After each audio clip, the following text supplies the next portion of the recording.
Maharashtra English school trustees association शॉर्टपॉपमध्ये MESTA गेल्या 10 वर्षापासून ही या राज्यामध्ये संपूर्ण इंग्रजी शाळांचं नेतृत्व करते. त्यांच्या अडीअडचणी असतील, शासनाला काही त्यांच्या मागण्या असतील तर त्या मागण्या सोडवण्याचा ते प्रयत्न करतात. पण नेमकं झालं असं आहे की आमची मूळ मागणी जी होती RTEच्या रिएम्बर्समेंट बाबतीमध्ये 2017 पासून आतापर्यंत कधी 7% देतात, कधी 8% देतात, कधी 5% देतात. 100% पैसे आम्हाला आतापर्यंत दिलेच नाहीत. म्हणून 3000 कोटी रुपये आमच्या सरकारकडे आता थकलेले आहेत. ते 3000 कोटी येत्या 15 दिवसामध्ये सरकारने शाळांच्या खात्यावर जमा करावे. दुसरी मागणी आम्ही केलेली आहे, स्वतंत्र संरक्षण कायदा आम्हाला करावा. जसा हॉस्पिटलसाठी स्वतंत्र कायदा आहे. आमच्या शाळेमध्ये कोणी येतं, गोंधळ घालतं, लहान लहान लेकरं असतात, शिक्षिका विशेषतः महिला शिक्षिका असतात, अर्वाच्य भाषेमध्ये त्यांच्या शिवीगाळ करतात. हे काय भारतीय संस्कृतीला धरून नाही आहे, योग्य नाही आहे. आता किती दिवस सहन करायचं, म्हणून स्वतंत्र असा कायदा आमच्यासाठी करण्यात आला पाहिजे. आणि तिसरी महत्त्वाची गोष्ट अशी आहे की कल्याण डोंबिवलीमध्ये किंवा ठाण्यामध्ये राज्यात कुठेही असं परिपत्रक निघत नाही जे परिपत्रक की RTE प्राप्त विद्यार्थ्यांना, त्या विद्यार्थ्यांना राईट टू एज्युकेशन ॲक्टनुसार कुठल्याही कायद्यात असं म्हटलेलं नाही की त्यांना पुस्तकं द्या, त्यांना वह्या द्या, त्यांना युनिफॉर्म द्या, त्यांना शालेय साहित्य द्या.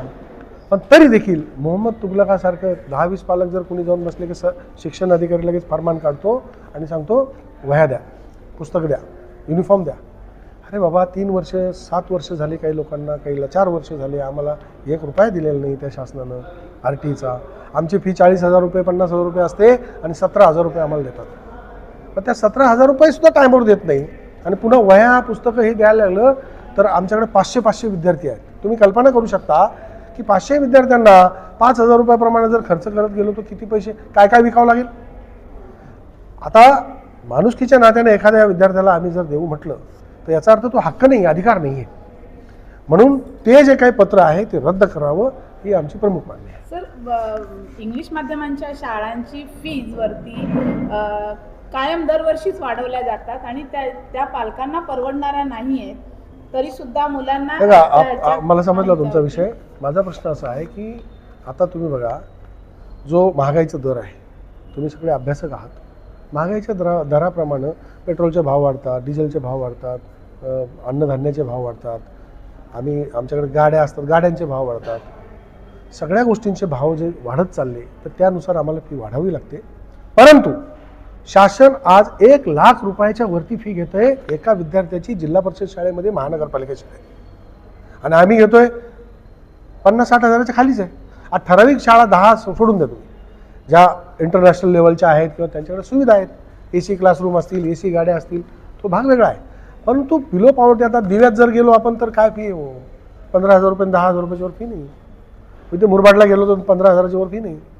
शहापूरला गेलो तर नाही. यांची संख्या जास्त आहे. भिवंडीला गेलो तर 4 आणि 5,000 रुपये फी घेतात.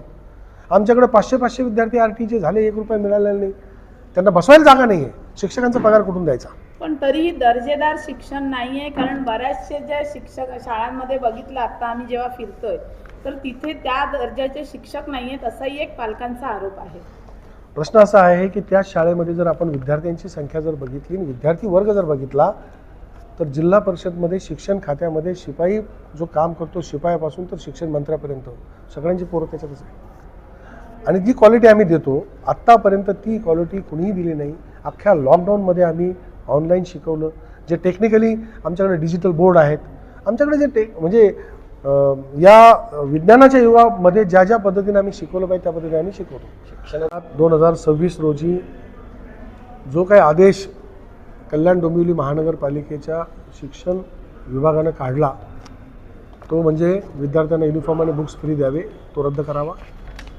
आमचे 3000 कोटी रुपये सरकारवर बाकी आहे, ते तात्काळ त्यांनी सरकारने आमच्या खात्यावर जमा करावे आणि आम्हाला एक स्वतंत्र असा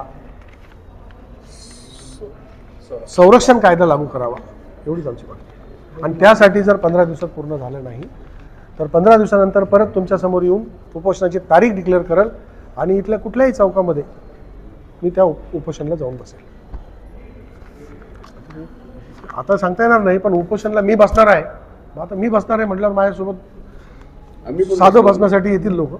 आता जे जे बसतील ते आपण जाहीर करतच जाऊ. निवेदन द्यावं लागेल ना, त्या लोकांची नावं डिक्लेअर करावं लागेल, त्यावेळेस आपल्याला निश्चित माहिती होईल.